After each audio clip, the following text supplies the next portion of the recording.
पटना में महागठबंधन के नेताओं की बड़ी बैठक। बिहार विधानसभा चुनाव की रणनीति पर मंथन। यह महागठबंधन की तीसरी बैठक है और कहा यह जा रहा है कि यहां कई अहम मुद्दों पर बातचीत होनी है। केंद्र में बिहार का चुनाव होगा। बिहार विधानसभा चुनाव को लेकर पटना में आज यानी रविवार को महागठबंधन की तीसरी बैठक हो रही है। दीघा आसियाना रोड स्थित दीघा रिजॉर्ट में होने वाली बैठक का नाम इंडिया गठबंधन संवाद कार्यक्रम रखा गया है। इसमें सभी घटक दलों के जिला अध्यक्ष और कमेटी के सदस्य शामिल हो रहे हैं। प्रमुख नेताओं की अगर बात की जाए तो कोऑर्डिनेशन कमेटी के अध्यक्ष तेजस्वी यादव, कांग्रेस प्रभारी कृष्णा अलवारू, प्रदेश कांग्रेस अध्यक्ष राजेश राम, वीआईपी सुप्रीमो मुकेश सहनी और लेफ्ट की तीनों पार्टियां यानी सीपीएम, सीपीआई और सीपीआईएम के नेता 20 चुनाव को लेकर की जाने वाली तैयारियों पर मंथन करेंगे और गठबंधन का सीट शेयरिंग का क्या फॉर्मूला होगा, संभवतः इस पर भी चर्चा हो सकती है।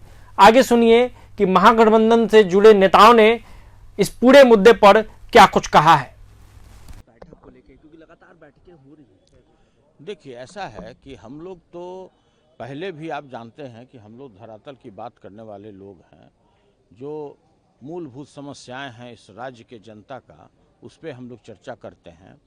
और जिस तरह से हमारे आदरणीय लीडर तेजस्वी यादव जी का जो मुहिम चल रहा है, माँ बहिन मान योजना के तहत 2500 रुपया देना, प्रत्येक उपभोक्ताओं को 200 यूनिट फ्री में बिजली देना, इसके अतिरिक्त जो सामाजिक सुरक्षा पेंशन होता है उसमें 400 से बढ़ाकर 1500 करना, उतना ही नहीं, अगर सरकार बनती है तो सिलेंडर भी हम लोग 500 में देने की घोषणा कर रहे हैं।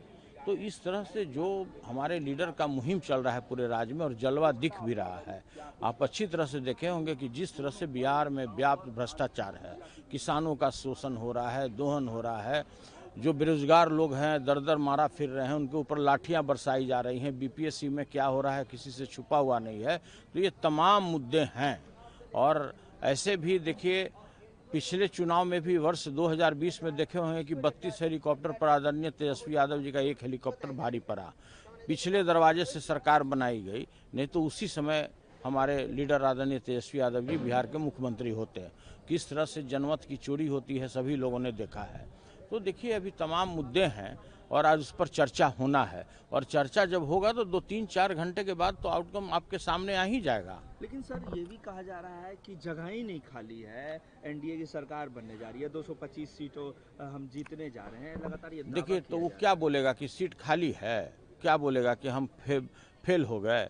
सभी लोग जानते हैं, उन्हीं से अगर अकेले अगर कैमरा से हटाकर पूछिए तो बोलेगा कि भाई किसी भी ब्लॉक में, किसी भी जिला में, किसी भी अनुमंडल में जाइए, बगैर रिश्वत दिए हुए कोई काम नहीं होता है। किसानों को कभी भी उसके समर्थन मूल्य पे उसके अनाज को नहीं खरीदा गया। आज देखिए गेहूं का आज हालत क्या है। जो समर्थन मूल्य भारत सरकार ने तय किया, आप उन्हीं लोगों से पूछिए कि अभी तक आपने कितना हजार और कितना लाख मैट्रिक टन आपने गेहूं की खरीद की।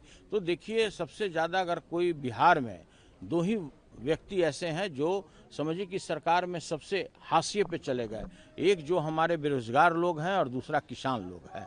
और तो बाकी आप भी देख रहे होंगे कि किस तरह से हत्याएं अप्रत्याशित रूप से बढ़ी है, रोज बलात्कार हो रहा है, रोज तरह तरह के कांड हो रहे हैं। तो हमको कहने की जरूरत नहीं है। उसुद्दीन ओवैसी बिहार के दौरे पर कह रहे हैं कि देखिए, स्वाभाविक है, जो देखिए का जिस पार्टी को 1000 वोट भी होगा, अपनी पार्टी बनाई है, तो वो तो स्वाभाविक है कि सभी लोग आएंगे, वो भी आएंगे। और भी बहुत सारे पार्टी हैं।